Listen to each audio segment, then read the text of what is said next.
Welcome to a new episode. I'm Sandra Ray, your host. I'm an author, healer, spiritual teacher, and speaker. And I'm delighted to have you here today to talk about a topic that you're going to find really interesting. And I'm going to explain all about it and how you can use it. But I'm going to go through it really quickly because it's just a bite-sized episode that will give you a little nugget of information that is so simple but hugely impactful, and that can totally change your life if you put it into practice. So this is what I like to call the positive opposite, and I'll explain what it is in a minute.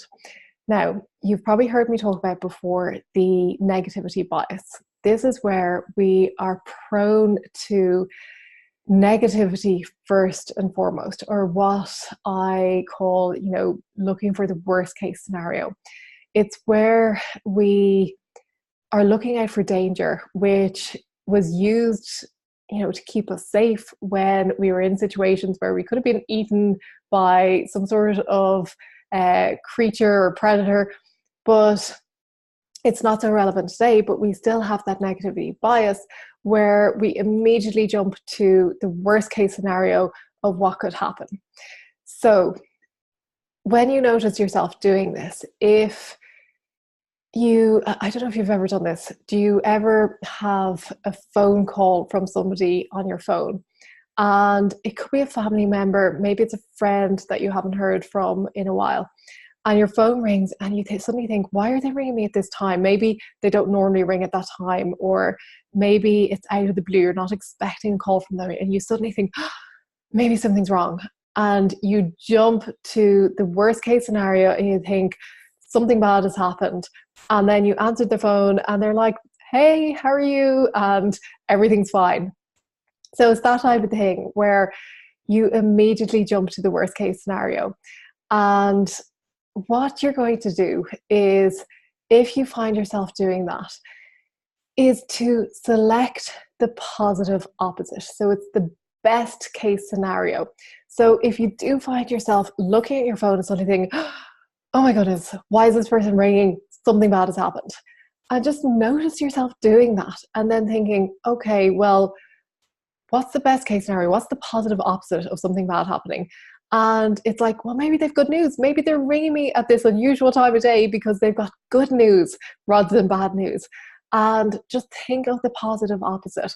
And I find what I like to do is, when I find myself thinking, say you're going for a job interview and you walk out and think, oh, I'm never going to get that.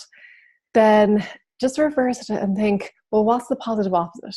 And the positive opposite is that they ring you and they offer you the job. So I like to do this where sometimes I'll be thinking of something like that and I'll think, oh, that's not going to happen. And I'll just acknowledge it and I'll say, okay, well, a part of me feels that might not happen. So what's the best thing that could happen? And just think of all the scenarios, because usually it's more than one scenario, and have fun thinking of all of the positive opposites or the best case scenarios. And what you'll find is, when you start doing this, it actually becomes really fun, because you'll notice that all of the negative situations that you think of, all the fearful situations that you think of, they become laughable, and you think, I can't believe that I actually was buying into all these things.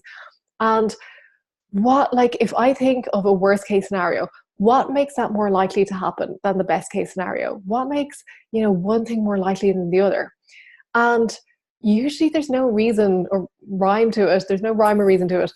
And I always say, if, something bad happens, what makes you so sure that it's going to happen again?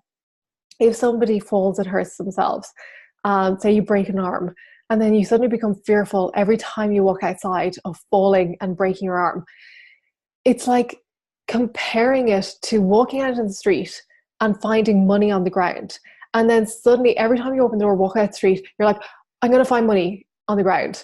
Every time you walk out, if you find like a 50 note on the ground, and then every time thinking, oh, I'm going to find a 50 today, just because I found it yesterday. It's the exact same thing. If you walk out the street and something bad happens, and then every day from that point on, you think that same bad thing is going to happen, It's the exact same as going out and seeing something good happening and every day thinking that good thing is going to happen again. It doesn't make anyone more likely than the other. It's just your mind moving towards that negativity bias. So start shifting to the positive bias, the positive opposite, the best case scenario, and start living from that place, because it's going to make your life so much easier, so much better, so much more livable. And at the end of the day, neither one is necessarily more likely to happen. But what you focus on grows. So actually, if you start focusing on the positive, you may just find that there are more positive things coming up in your life. And equally, if you focus on the negative, you may find that there are more negative things. So it gives even more reason to stay focused on the positive. I hope you enjoyed this episode. I hope you go and practice this and stay focused on the positive opposite. I will see you in the next episode. Bye-bye.